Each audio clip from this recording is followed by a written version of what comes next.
Episode number 1۔ ہوائیں چیخ رہی تھیں، موسلا دھار بارش جاری تھی۔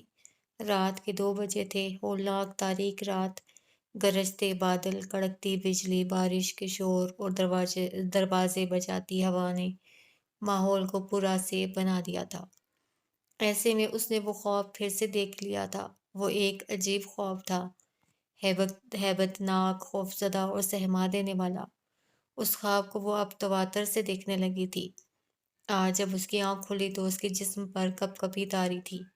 دل بیٹھا جا رہا تھا، حلق میں کانٹے سے پڑ رہے تھے۔ ذہن معاف ہو گیا تھا۔ پہلے تو اس کی سمجھ میں ہی نہ آیا کہ اس کی آنکھ کھل گئی ہے یا وہ ابھی تک خواب دیکھ رہی ہے۔ وہ ابھی 1 گھنٹہ پہلے ہی تو سوئی تھی۔ آج شام سے اس کی طبیعت ٹھیک نہ تھی، دل پر کچھ بوجھ سا تھا۔ آج اس سے ٹھیک طرح سے کھانا بھی نہیں کھایا گیا تھا۔ کھانا کھانے کے بعد وہ چہل قدمی کے لیے ضرور نکلتی تھی۔ آج وہ ٹہلنے بھی نہ نکلی تھی، بس تھوڑا سا کھانا کھا کر اپنے کمرے میں آ گئی تھی۔ کچھ دیر وہ ٹی وی کے مختلف چینل گھماتی رہی۔ ایک چینل پر انگریزی فلم آ رہی تھی، وہ دیکھنے بیٹھ گئی۔ فلم 12 بجے کے قریب ختم ہوئی، اسے ٹی وی بند کر دیا۔ فلم پراسرار تھی، اس کے کئی مناظر بار بار اس کی نگاہوں میں گھوم رہے تھے۔ وہ یوں ہی کمرے سے نکل کر گیلری میں آ گئی اور باہر کا نظارہ کرنے لگی۔ تبھی قریب کے درخت سے ایک پرندہ اڑا اور تیزی سے اس کے سر کے پاس سے گزر گیا۔ وہ ایک دم سہم گئی۔ وہ کافی بڑا پرندہ تھا، چیل جتنا بڑا تو ہوگا۔ اس کی سمجھ میں نہ آیا کہ رات کے 12 بجے آخر کس پرندے کو اڑنے کی ضرورت پیش آئی۔ اسے کچھ یوں احساس ہوا جیسے وہ پرندہ اسے گیلری میں دیکھ کر اس کی طرف لپکا تھا۔ اس خیال نے اسے سہما دیا۔ وہ فوراً کمرے میں آ گئی، دروازہ اچھی طرح بند کیا اور بستر پر لیٹ گئی۔ نیند آنکھوں سے کوسوں دور تھی۔ ایک تو پراسرار فلم کا اثر، پھر اس پرندے کا نہایت قریب سے گزر جانا۔ اس نے سوچا کہ وہ نیچے جا کر سو جائے یا نیچے سے کسی کو اپنے پاس بلا لے، لیکن یہ دونوں صورتیں اسے مناسب محسوس نہ ہوئیں۔ کیسٹوں کے ریک سے اس نے ایک کیسٹ منتخب کیا اور میوزک سننے لگی۔ دھیمی موسیقی کے اس کیسٹ نے دھیرے دھیرے اس پر اثر کرنا شروع کیا۔ اسے نیند آنے لگی۔ اس نے لیٹے لیٹے ریموٹ کنٹرول سے کیسٹ پلیئر آف کیا اور کروٹ لے کر آنکھیں بند کر لیں۔ پھر اچانک ہی اسے پرندوں کی پھڑپڑاہٹ سنائی دی۔ اسے ایسا محسوس ہوا جیسے کوئی پرندہ اس کے سر پر سے گزر گیا ہو۔ وہ فوراً ہی اٹھ کر بیٹھ گئی۔ کمرے کی لائٹ روشن تھی۔ جب سے پراسرار خوابوں کا سلسلہ شروع ہوا تھا، وہ کمرے میں لائٹ جلا کر سوتی تھی۔ دروازہ بھی بند تھا۔ کسی پرندے کا اس کے سر پر سے گزر جانے کا سوال ہی نہیں پیدا ہوتا تھا۔ یہ محض اس کا وہم تھا۔ اسے اپنے اس خیال پر شرمندگی محسوس ہوئی۔ وہ روز بروز اس قدر ڈرپوک کیوں ہوتی جا رہی تھی؟ ریموٹ کنٹرول اٹھا کر اس نے کیسٹ پلیئر پھر آن کر دیا۔ لوری دیتی ہوئی موسیقی پھر سے کمرے میں سنائی دینے لگی۔ موسیقی سنتے سنتے بالآخر وہ نیند کی آغوش میں چلی گئی۔ ابھی وہ 1 گھنٹہ ہی سوئی ہوگی کہ اس ڈراؤنے خواب نے اچانک اس کی نیند کا قفل توڑ دیا۔ جب وہ سوئی تھی تو دور تک بارش کے آثار نہ تھے۔ آنکھ کھلی تو فضا کا رنگ ہی کچھ اور تھا۔ کچھ دیر تو اس کی سمجھ میں ہی نہ آیا کہ وہ ابھی خواب دیکھ رہی ہے یا جاگ گئی ہے۔ کہیں دور بادلوں کی گڑگڑاہٹ سنائی دی۔ اچانک ہی بجلی بڑے زور سے چمکی اور باہر دھماکے سے ہونے لگے۔ وہ گھبرا کر اٹھ بیٹھی۔ کیسٹ پلیئر ابھی تک آن تھا۔ اس کے ہاتھ پاؤں کانپ رہے تھے۔ دل کسی پتے کی طرح لرز رہا تھا۔ اس میں اتنی ہمت نہ تھی کہ ریموٹ کنٹرول اٹھا کر کیسٹ پلیئر آف کر دے۔ کچھ دیر بعد جب اس کے حواس درست ہوئے، اعصاب قابو میں آئے، تو اس نے سائڈ ٹیبل پر رکھے جگ سے پانی نکالا اور گٹ گٹ کر کے پی گئی۔ کچھ اس طرح جیسے صدیوں سے پیاسی ہو۔ خشک حلق تر ہوا، معاف ذہن کھلا تو اسے وہ خواب یاد آیا جس کی وجہ سے اس کی آنکھ کھلی تھی۔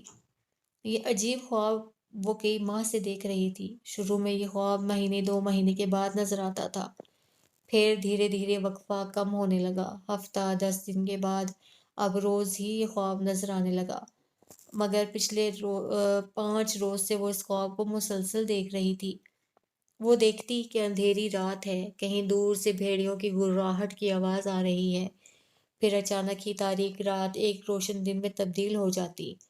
اب اسے ایک لکدک صحرا دکھائی دیتا، دور تک ریت ہی ریت اڑتی دکھائی دیتی۔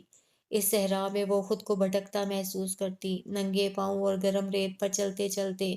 اچانک ایک جھونپڑی اس کے سامنے آ جاتی۔ اس جھونپڑی کی چھت پر اسے ایک الو بیٹھا دکھائی دیتا اور جھونپڑی کے دروازے پر کنڈلی مارے ایک سانپ کالے رنگ کا پن اٹھائے بار بار زبان نکالتا نظر آتا۔ اس عجیب و غریب منظر کو دیکھ کر وہ ڈر کر بھاگنے لگتی تو پیچھے سے آواز آتی، ڈرو مت، آؤ جھونپڑی کے اندر آ جاؤ۔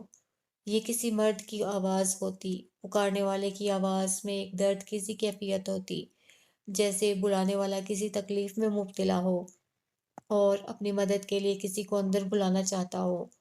اس آواز پر وہ پلٹ کر دیکھتی تو پکارنے والا تو دکھائی نہ دیتا، البتہ وہ سانپ اچانک اس کی طرف جھپٹتا اور وہ چیخ مار کر دوڑنے لگتی۔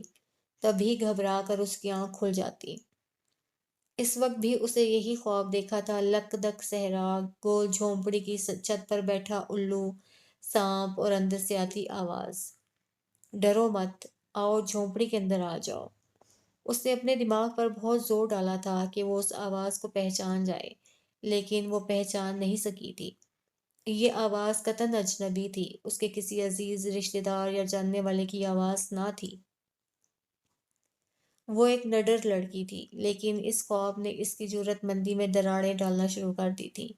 اب وہ سوچنے لگی تھی کہ کل سے وہ نیچے سوئے گی یا پھر اپنے ساتھ کمرے میں کسی کو سلائے گی، لیکن سلائے گی کس کو؟ لے دے کے ایک دردانہ تھی جو اس کے ساتھ سو سکتی تھی، یا پھر خالہ فرزانہ تھی، مگر وہ اوپر نہیں آ سکتی تھی، وہ گٹھیا کی مریض تھی۔ سیڑھیاں چڑھنا ان کے بس کی بات نہ تھی، بس یہی ہو سکتا تھا کہ وہ ان کے کمرے میں جا کر سو جائے۔ ابھی تک اس نے اپنا یہ خواب کسی کو نہیں بتایا تھا، خالہ فرزانہ کو بھی نہیں، لیکن اب اس میں ہمت نہیں رہی تھی۔ اس نے طے کر لیا تھا کہ وہ صبح ہوتے ہی خالہ فرزانہ کو اپنا یہ خواب ضرور بتائے گی۔ یوں تو ابھی اس کی عمر خیر سے خواب دیکھنے والی تھی، سہانے اور میٹھے خواب۔ اس عمر میں لڑکیاں ایسے پراسرار اور خوفزدہ کرنے والے خواب کہاں دیکھتی ہیں؟ انہیں تو ہر طرف گھوڑے پر سوار ایک خوبرو شہزادہ نظر آتا ہے۔ وہ اپنی اپنی پسند کے مطابق اپنے اپنے آئیڈیل کے خواب دیکھتی ہیں۔ وہ کون ہوگا، کہاں سے آئے گا، کب آئے گا؟ لڑکیاں ہی کیا، خواب تو سبھی دیکھتے ہیں، کیا بوڑھے، کیا بچے، کیا جوان، اپنی اپنی ناآسودہ خواہشوں کو آسودہ کرنے کے لیے۔ عمر طبعی کا آدھا حصہ انسان آنکھیں بند کر کے گزار دیتا ہے۔ یہ بند آنکھیں کس قدر نعمت ہیں، یہ بات کوئی ان سے لوگوں سے پوچھے جو راتوں کو کروٹیں بدل کر کھلی آنکھوں سے گزار دیتے ہیں۔ نیند اور خواب اوپر والے کا تحفہ ہیں، اگر انسان سے اس کی نیند، اس کے خواب چھین لیے جائیں تو یہ زندگی جہنم بن جائے، کیسی عذاب ناک ہو جائے۔ یہ خواب غریب کو امیر بناتے ہیں اور کنواروں کو شادی شدہ۔ وہ تو خدا کا شکر ہے کہ ان خوابوں پر کوئی احتساب نہیں۔ انسان کیسے کیسے خواب دیکھتا ہے، اگر یہ خواب قابل تعزیر ہو جائیں تو کیسے کیسے معصوم کیسی کیسی سزا پائیں۔ اسے دکھائی دینے والا یہ خواب اس کے لیے کسی سزا سے کم نہ تھا۔ وہ سوچ سوچ کر ہلکان ہوئی جا رہی تھی کہ آخر اسے یہ سزا کیوں مل رہی تھی، وہ خواب اس پر کیوں مسلط کر دیا گیا تھا۔ اس دل دہلا دینے والے خواب کے بارے میں سوچتے سوچتے بالآخر اسے نیند آ گئی۔ صبح اگر دردانہ اسے آ کر نہ اٹھاتی تو وہ نہ جانے کب تک سوئی رہتی۔ بی بی، کیا ارادہ ہے، آج اٹھنا نہیں ہے کیا؟ دردانہ نے اس کا بازو ہلایا۔ دردانہ، کیا وجہ ہے؟ اس نے آنکھیں ملتے ہوئے پوچھا۔ بہت کچھ بچ گیا بی بی، اور بہت کچھ ہو گیا، اب اٹھ جاؤ۔ کیا ہو گیا؟ وہ ایک دم چونک گئی۔ رات کا خواب بڑی سرعت سے اس کی آنکھوں کے سامنے گھوم گیا۔ خیر تو ہے دردانہ؟ ہاں بی بی، خیر ہے، پریشانی والی کوئی بات نہیں۔ وہ آپ کے ایک دادا تھے نا؟ ارے وہی، دادا اعظم۔ وہ جی چل بسے، گھر کے سب لوگ جانے کی تیاری کر رہے ہیں۔ ارے دردانہ، تم نے پھر مجھے اٹھایا کیوں نہیں؟ وہ تیزی سے اٹھ کر کھڑی ہو گئی۔ تم بھی حد کرتی ہو۔ اوہو بی بی، ابھی فون آیا ہے، بڑی بی بی نے جیسے ہی مجھ سے کہا، میں فوراً آپ کو اٹھانے آ گئی ہوں۔ کیا خالہ بھی جا رہی ہیں وہاں؟ جا رہی ہیں؟ وہ تو دروازے پر کھڑی ہیں، تیار ہیں جانے کے لیے۔ اچھا دردانہ، تم خالہ سے کہو میں منہ ہاتھ دھو کر فوراً نیچے آ رہی ہوں۔ وہ یہ کہہ کر باتھ روم کی جانب بڑھی۔ میرا انتظار کریں، میں انہی کے ساتھ جاؤں گی۔ ٹھیک ہے بی بی، آپ ذرا جلدی سے آ جائیں۔ وہ جلدی جلدی تیار ہو کر نیچے پہنچی، الٹا سیدھا ناشتہ کیا اور پھر وہ خالہ فرزانہ کے ساتھ گاڑی میں بیٹھ گئی۔ افضل جو ڈرائیونگ سیٹ پر بیٹھا تھا اس نے ذرا سا ترچھا ہو کر اسے دیکھا اور بولا، آج آپ کچھ زیادہ دیر سے نہیں اٹھی؟ ہاں بھائی، آج کچھ زیادہ دیر ہو گئی، اس نے مختصر سا جواب دیا۔ یہ جواب دے کر اسے فوراً ہی گزری ہوئی بھیانک رات یاد آ گئی تھی۔ وہ خوفناک خواب اس کی نظروں میں گھوم گیا تھا۔ اس نے دھیان بٹانے کے لیے ایسے ہی خالہ فرزانہ سے پوچھا، خالہ، دادا اعظم کا انتقال کب ہوا؟ صبح فجر کے وقت، خالہ فرزانہ نے بتایا۔ بڑے خوش نصیب شخص تھے وہ، اللہ ایسی موت سب کو دے۔ وہ کیسے خالہ؟ اس نے تجسس سے پوچھا۔ فجر کی نماز پڑھتے پڑھتے اپنے خالق کے حقیقی سے جا ملے۔ گھر کے افراد جب اٹھے تو انہوں نے انہیں سجدے میں پایا۔ وہ قضا نماز پڑھنے کے عادی نہ تھے اور فجر کا وقت کب کا قضا ہو چکا تھا۔ پہلے انہیں آواز دی گئی، وہ جائے نماز پر ہوتے تو اٹھتے، پھر ہاتھ لگایا گیا، ہاتھ لگاتے ہی وہ ایک طرف کو لڑک گئے۔ خالہ فرزانہ نے گہرا ٹھنڈا سانس لیا۔ خالہ، کیا عمر ہوگی دادا کی؟ بس 1 سال کی کسر رہ گئی۔ اگر 1 سال اور جی جاتے تو پورے 100 سال کے ہو جاتے۔ واقعی خالہ، اتنی عمر تھی ان کی؟ اب تو وہ دوبارہ سے جوان ہونے لگے تھے، بال کالے ہو رہے تھے اور دانت دوبارہ ابھر رہے تھے۔ رہنے دے خالہ، اس مرتبہ افضل بولا، اسے خالہ کی بات پر جیسے یقین نہ آیا۔ کیا میں جھوٹ بول رہی ہوں؟ خالہ فرزانہ نے ناراضی سے کہا۔ یہ کون کہہ رہا ہے؟ لیکن خالہ، کیا یہ انوکھی بات نہیں؟ افضل نے بڑے مؤدبانہ لہجے میں کہا۔ تم نے کب دیکھا تھا انہیں؟ میں 2 سال پہلے ان کے گھر گیا تھا، تب تو کوئی ایسی بات نہ تھی، افضل نے بتایا۔ اور تم نے کب دیکھا تھا؟ خالہ اس مرتبہ اس سے مخاطب ہوئی۔ میں تو خالہ پچھلی عید پر انہیں سلام کرنے گئی تھی۔ تم دونوں کو تو ملے ہوئے کافی عرصہ ہو گیا۔ یہ بات ابھی 3 4 ماہ پہلے کی ہے، فرخندہ آپا ہمارے گھر آئی تھی، انہوں نے بتایا تھا۔ خالہ، کیا یہ سچ ہے؟ کیا واقعی مرد 100 سال کا ہو کر جوان ہونے لگتا ہے؟ اس نے پوچھا۔ او باولی، یہ مرد بوڑھے ہوتے ہی کب ہیں؟ خالہ فرزانہ نے ایک جاندار قہقہا لگا کر کہا۔ خالہ، یہ محض ایک مفروضہ ہے، افضل نے پلٹ کر کہا۔ اس بات میں کوئی صداقت نہیں۔ سب مرد بوڑھے ہو جاتے ہیں، بلکہ میں نے جوان بوڑھے بھی دیکھے ہیں، افضل خالہ کی طرف دیکھ کر بولا۔ اچھا، گاڑی سامنے دیکھ کر چلاؤ، خالہ فرزانہ نے بات کا رخ دوسری طرف موڑتے ہوئے کہا۔ ایک بات اور مشہور ہے ان کے بارے میں، وہ خواب کی تعبیر بہت اچھی بتاتے تھے۔ ہیں خالہ؟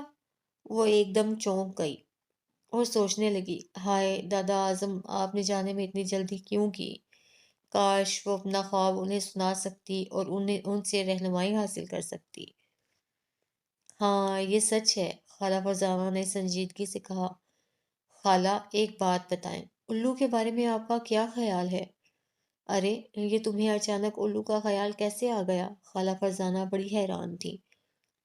بڑا پراسرار پرندہ ہے، خالہ کے جواب دینے سے پہلے افضل بول اٹھا۔ مغرب والے اسے فلسفی سمجھتے ہیں، عقل و دانش کی علامت جانتے ہیں۔ مغرب کے ایک بڑے پبلشر نے الو کی تصویر کو بطور مونوگرام اپنایا ہوا ہے، اور مشرق والے الو کو بے وقوف سمجھتے ہیں۔ کسی کو بے وقوف کہنا ہو تو اسے الو کہہ دیتے ہیں۔ عقل مند بے وقوف کا تو مجھے معلوم نہیں، البتہ اپنے بڑوں سے اس کی نحوست کے بارے میں ضرور سنا ہے۔ الو جہاں بیٹھتے ہیں وہاں ویرانی پھیلنے لگتی ہے، شاید اسی وجہ سے الو بولنے کا محاورہ بنا ہے۔ ویسے ایک بات ہے، یہ کہہ کر خالہ چپ ہو گئی، اپنے ریشمی بٹوے سے پان کی ڈبیاں نکالی، پان کھایا اور جلدی جلدی منہ چلانے لگی۔ ہاں خالہ، کیا بات؟ اس نے تجسس سے پوچھا۔ جادو ٹونے کے کام آتا ہے۔ وہ کیسے خالہ؟ اس نے پوچھا۔ سچی بات ہے، مجھے تو ان جادو ٹونوں پر یقین نہیں ہے، لیکن ایک واقعہ میں اپنی آنکھ سے دیکھ چکی ہوں۔ وہ آسفا چچی والا تو نہیں؟ افضل نے پوچھا۔ ہاں وہی، خالہ فرزانہ نے تصدیق کی۔ تمہیں معلوم ہے؟ ہاں، تم نے کہاں سنا ہوگا، ان دنوں تم یہاں کہاں تھی؟ کیا ہوا تھا خالہ؟ وہ ایک دم چونک کر بولی۔ ہونا کیا ہے بیٹی، آصفہ کا شوہر ایک مرتبہ بیمار ہوا اور یہ بیماری طول پکڑتی گئی۔ دنیا بھر کے ڈاکٹروں کو دکھا لیا، ہر طرح کے ٹیسٹ کرا لیے، مگر کوئی بیماری تشخیص نہ ہو پائی۔ ٹیسٹوں کی رپورٹ دیکھ کر ہر ڈاکٹر یہی جواب دیتا کہ انہیں کوئی بیماری نہیں، لیکن بیماری تو انہیں تھی۔ وہ روز بروز کمزور ہوتے چلے جا رہے تھے۔ ایک دن تو اتنی حالت خراب ہوئی کہ رونا پیٹنا بچ گیا۔ آصفہ کو جانے کیا ہوا کہ وہ اپنے شوہر شاکر کے پاؤں پکڑ کر بیٹھ گئی اور دہاڑے مار مار کر رونے لگی۔ روتی جاتی تھی اور کہتی جاتی تھی، ہائے شاکر، مجھے معاف کر دو، مجھ سے غلطی ہو گئی۔ جس نے یہ سنا وہ پریشان ہوا۔ شاکر کی اماں اس وقت حیات تھیں، ان کے کان کھڑے ہوئے۔ وہ بھاگی ہوئی آئیں اور آصفہ سے پوچھا، دلہن کیا ہوا؟ تم کیوں معافی مانگ رہی ہو؟ اماں آپ بھی مجھے معاف کر دیں، آصفہ نے روتے ہوئے کہا۔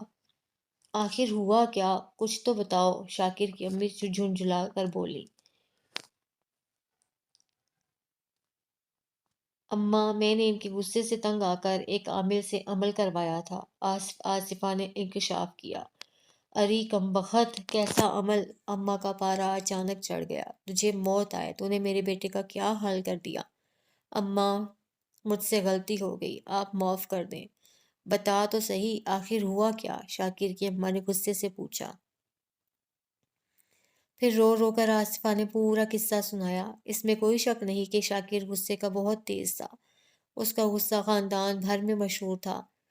کھانے میں اگر نمک تیز ہو گیا تو کھانے کے پلیٹ اٹھا کر پھینک دینا، کپڑے استری نہ ہو، جوتے پالش نہ ہو، قمیض کا کوئی بٹن ٹوٹا نکل آئے، وقت پر کھانا نہ ملے، کھولتی گرم چائے نہ ملے، غرض ذرا سی کوتاہی ہوتی اور قیامت آ جاتی۔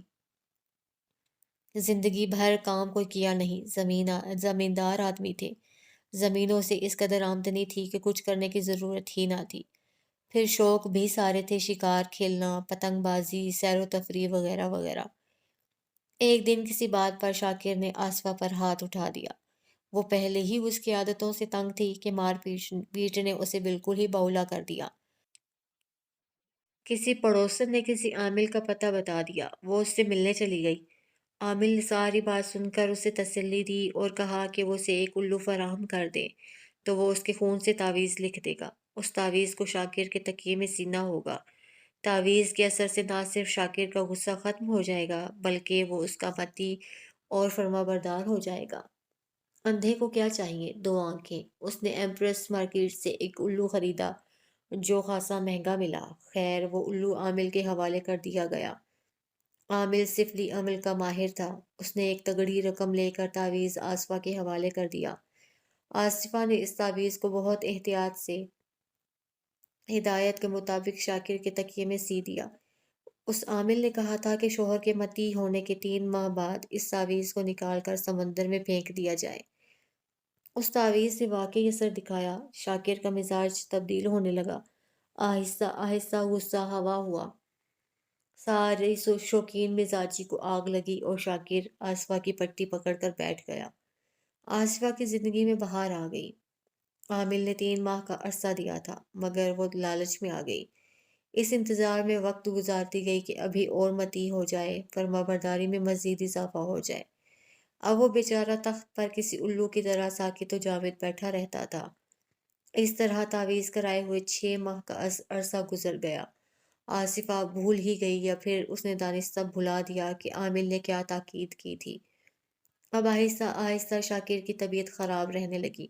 وہ دن بدن کمزور ہوتا جا رہا تھا۔ علاج جاری تھا، ڈاکٹر پر ڈاکٹر بدلے جا رہے تھے، مہنگے سے مہنگے ٹیسٹ ہو رہے تھے، پیسہ پانی کی طرح بہایا جا رہا تھا، مگر اس کی طبیعت سنبھلنے میں نہیں آ رہی تھی۔ اور ایک دن تو اس کی طبیعت اس قدر خراب ہوئی کہ گھر میں رونا پیٹنا مچ گیا۔ تب گھبرا کر آصفہ نے شاکر کے پاؤں پکڑ لیے، معافی مانگی اور سارا قصہ بتایا۔ سارا قصہ سننے کے بعد شاکر کی اماں نے فوراً وہ تکیہ ادھیڑ ڈالا تاکہ اس تعویذ کو بلا تاخیر سمندر کے حوالے کیا جا سکے۔ لیکن حیرت انگیز بات یہ ہوئی کہ وہ تعویذ نہ ملا۔ تکیے کو تار تار کر دیا گیا، تعویذ اس میں ہوتا تو ملتا۔ ہائے خالہ، تعویذ کہاں گیا؟ وہ پریشان ہو کر بولی۔ اللہ جانے بی بی، خالہ فرزانہ نے گہرا سانس لے کر کہا۔ وہ جانے کہاں غائب ہو گیا۔ فوری طور پر اس عامل سے رابطہ کیا گیا۔ اس نے ساری بات سن کر کہا، اب بہت دیر ہو چکی، میں کچھ نہیں کر سکتا۔ تعویذ کو 3 ماہ کے بعد ہر صورت میں سمندر کے حوالے کر دینا چاہیے تھا۔ عامل کی منت سماجت کی گئی۔ اس سے کہا گیا کہ جو جادو کرتا ہے وہ اس کے توڑ سے بھی واقف ہوتا ہے۔ آصفہ کی خوشامد سے مجبور ہو کر عامل نے جادو کا توڑ کرنے کا وعدہ کر لیا، لیکن ہوا کچھ نہیں۔ روحانی علاج بھی کرایا مگر بے سود۔ شاید وقت گزر چکا تھا۔ شاکر کی حالت روز بروز خراب سے خراب تر ہوتی گئی۔ بالآخر ایک رات وہ اپنے ابدی سفر پر روانہ ہو گیا۔ او خالہ، بہت افسوسناک، اس نے اداس ہو کر کہا۔ ہاں، اس جادو ٹونے کے ہاتھوں وہ بیچارہ تو جان سے گیا ہی، پر آصفہ بھی نہ سکی۔ شاکر کی موت نے اسے بری طرح متاثر کیا۔ وہ احساس جرم میں مبتلا ہو گئی۔ گھر کی افراد تو اس پر لعنت ملامت بھیجتے ہی تھے، مگر وہ خود اپنی نگاہوں میں خوار ہو گئی۔ اس کے دل میں ایک کانٹا سا چبھ گیا، ہر وقت پریشان اور گھبرائی گھبرائی سی رہنے لگی۔ کھانا پینا بھول گئی، بننے سنورنے کی تو خیر سے کوئی گنجائش نہیں تھی۔ کمرہ بند کر کے روتی رہتی۔ پھر جانے اسے کانچ چبانے کی کہاں سے عادت پڑ گئی۔ سسرال والوں نے اسے اپنے گھر سے دھکے دے کر نکال دیا تھا۔ اب وہ اپنے والدین کے قدموں میں آ پڑی تھی۔ اگرچہ اس کی اس حرکت سے وہ بھی ناراض تھے، لیکن وہ ان کی بیٹی تھی، اسے دھکے مار کر باہر نہیں کر سکتے تھے۔ خیر، کانچ کھانے کی عادت جڑ پکڑتی گئی۔ اب وہ دواؤں کی شیشیاں توڑ کر چبانے لگی۔ گھر والوں کو اس کی اس عادت کا پتہ چل گیا تھا، لہٰذا اس بات کا خیال رکھتے تھے کہ آصفہ کے ہاتھ کہیں سے کوئی شیشی نہ لگے۔ نگرانی کے باوجود وہ کہیں نہ کہیں سے کانچ کا ٹکڑا مہیا کر لیتی۔ پھر اس عادت نے آہستہ آہستہ انتہائی سنگین صورتحال اختیار کر لی۔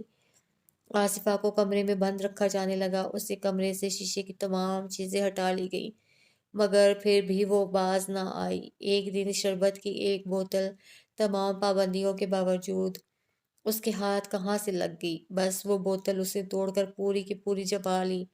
اس کا منہ لہو لہان ہو گیا۔ گھر والے اسے ہسپتال لے کر بھاگے، مگر وہ راستے میں ہی دم توڑ گئی۔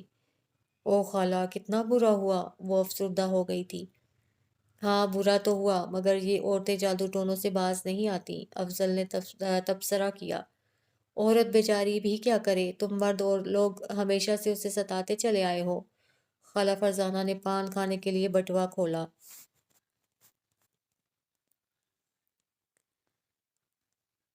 دیکھیں خالہ، مجھے کچھ مت کہیے گا، میں نے آج تک کسی عورت کو نہیں ستایا ہے۔ آپ جانتی ہیں کہ میں نے ابھی تک شادی نہیں کی ہے اور نہ آئندہ کرنے کا ارادہ ہے۔ افضل، تو کیا کنوارے ہی اٹھ جانے کا ارادہ ہے؟ خالہ نے ہنس کر وار کیا۔ ہاں خالہ، آپ کا بھانجا جو ہوا، آپ کے نقش قدم پر چلوں گا۔ افضل بھلا کہاں چوکنے والا تھا۔ افضل، دیکھ، میری مثال مت دینا، میرا کچھ اور معاملہ ہے۔ خالہ فوراً ہی سنجیدہ ہو گئی۔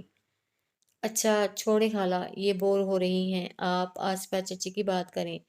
افضل نے اس کی طرف اشارہ کیا۔ بس اب آصفہ کی بات کیا کروں، نہ آصفہ رہی نہ شاکر رہا۔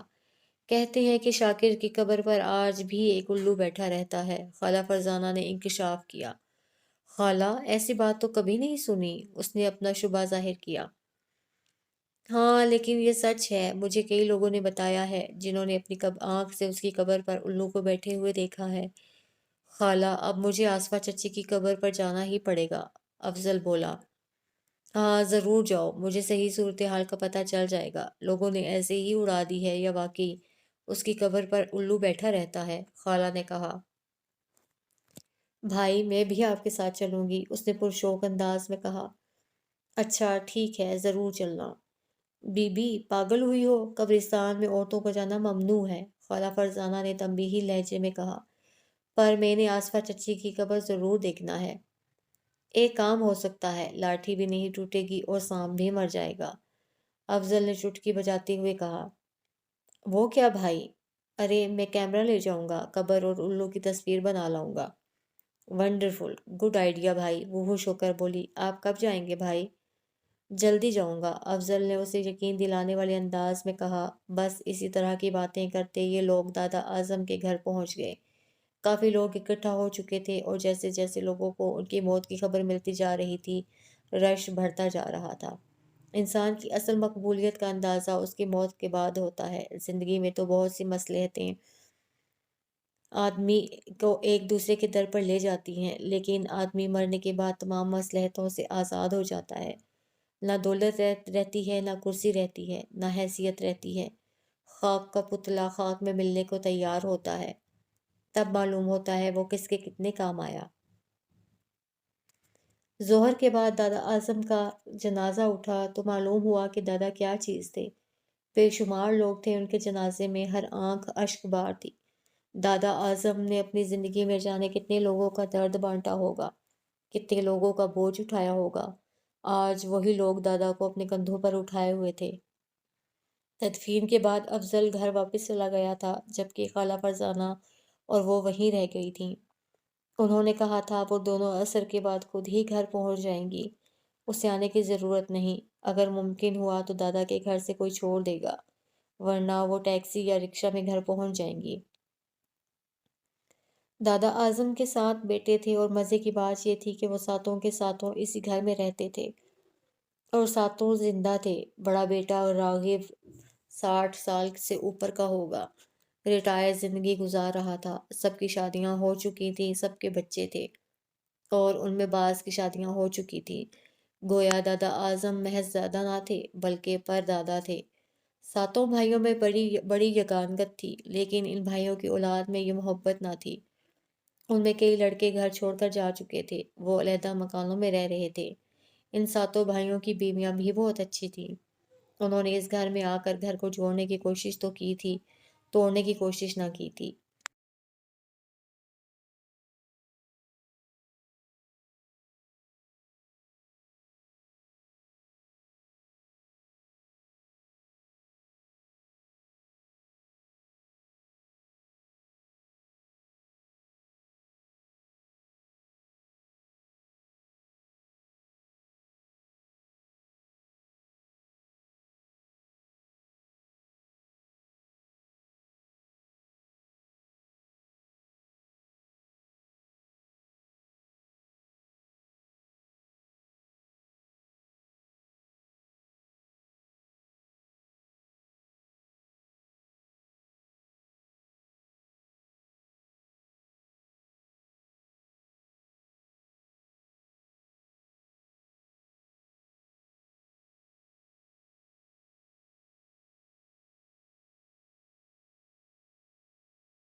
یہاں بات سگے یا سوتیلے کی نہیں ہے، یہ تمہاری بھانجی ہے نا، چاہے رشتے کی ہی صحیح۔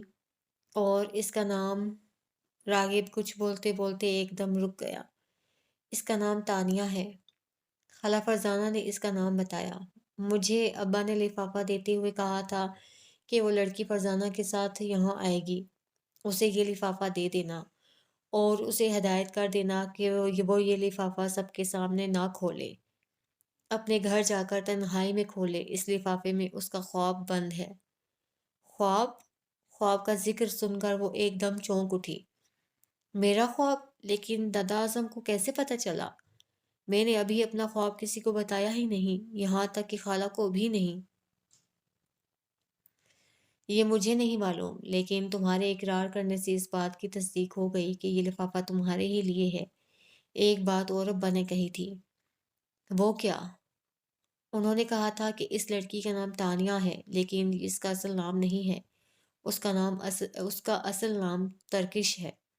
ترکش؟ تانیہ ہے پریشان ہو کر بولی، لیکن میرا نام تو تانیہ ہے اور میرا نام پورا خاندان جانتا ہے۔ اس سلسلے میں کچھ نہیں کہہ سکتا۔ ابا نے مجھے جو کہا تھا وہ میں نے تمہیں بتا دیا۔ یہ لو اپنی امانت۔ یہ کہہ کر راغب نے وہ سفید لفافہ تانیہ کی طرف بڑھا دیا۔ تانیہ نے لرزتے ہاتھوں سے وہ لفافہ تھام لیا، اسے الٹ پلٹ کر دیکھا اور پھر اپنے بیگ میں رکھ لیا۔